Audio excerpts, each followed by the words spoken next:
अगर मैं तुमसे कहूं 5000 साल पहले इजिप्ट के लोग आज के इंसानों से भी ज्यादा एडवांस्ड थे। ये पिरामिड्स सिर्फ पत्थर नहीं हैं, ये पावर प्लांट्स थे। आज हम इजिप्ट की उस मिस्ट्री का सच जानेंगे जो दुनिया आज तक पूरी तरह समझ नहीं पाई।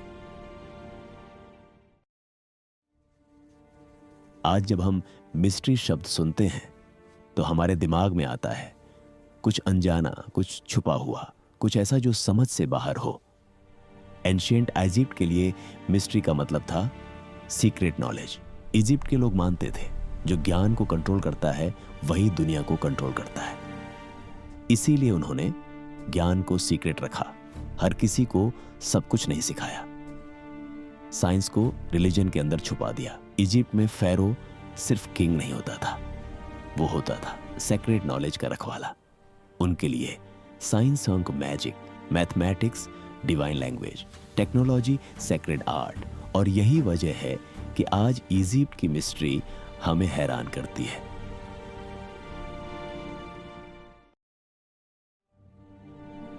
स्कूल की किताबें कहती हैं कि पिरामिड्स कब्र थे, लेकिन सच्चाई यह है कोई भी सिविलाइजेशन इतनी परफेक्ट स्ट्रक्चर सिर्फ कब्र के लिए नहीं बनाता। जरा सोचो, 23 लाख स्टोन ब्लॉक्स, हर ब्लॉक 2 से 70 टन का, इतनी प्रिसीजन कि आज लेजर से भी मुश्किल।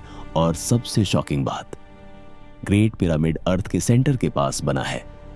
चारों दिशाओं में perfect north south east west alignment, इसकी हाइट और अर्थ के साइज का रेशियो एकदम परफेक्ट। ये सब किसी इत्तेफाक का हिस्सा नहीं लगता, साइंटिस्ट्स भी मानते हैं। इतनी एक्यूरेसी बिना एडवांस्ड नॉलेज के पॉसिबल नहीं। यही वजह है कि पिरामिड्स आज भी इजिप्ट की सबसे बड़ी मिस्ट्री हैं।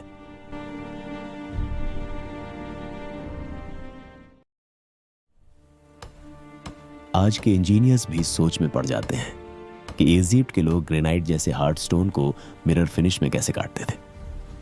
ग्रेनाइट की हार्डनेस LR 6 से 7 मोहस कॉपर, टूल्स की हार्डनेस LR 3 मोहस, फिर भी एकदम सीधी cuts, perfect curves, zero cracks. इसका मतलब साफ है, या तो हमारी हिस्ट्री अधूरी है या इजिप्ट के पास कोई लॉस्ट टेक्नोलॉजी थी। कुछ रिसर्चर्स मानते हैं साउंड वाइब्रेशन का इस्तेमाल होता था, रेजोनेंस से स्टोन को सॉफ्ट किया जाता था। इसीलिए आज भी कई टेंपल्स के अंदर साउंड इको नॉर्मल नहीं है। यह भी इजिप्ट की एक गहरी मिस्ट्री है। अब आते हैं सबसे खतरनाक सवाल पर, क्या पिरामिड्स असल में पावर प्लांट थे? निकोलस टेस्ला मानते थे अर्थ खुद एक एनर्जी सोर्स है। ग्रेट पिरामिड क्वार्ट्ज से भरपूर लाइमस्टोन से बना, क्वार्ट्ज बिजली जनरेट करता है। नीचे अंडरग्राउंड वाटर चैनल्स थे। मॉडर्न एक्सपेरिमेंट्स बताते हैं पिरामिड्स इलेक्ट्रोमैग्नेटिक एनर्जी को फोकस करते हैं। इसीलिए कुछ साइंटिस्ट्स कहते हैं पिरामिड्स 1 एनर्जी जनरेट, स्टोर और ट्रांसमिट करते थे। अगर ये सच है तो पिरामिड्स सिर्फ कब्र नहीं थे, बल्कि ये इजिप्ट की सबसे बड़ी मिस्ट्री है। इजिप्ट खत्म हो गया, लेकिन उसकी मिस्ट्री आज भी हमें बुला रही है। सवाल सिर्फ एक है, क्या हम कभी इजिप्ट की मिस्ट्री को पूरी तरह समझ पाएंगे?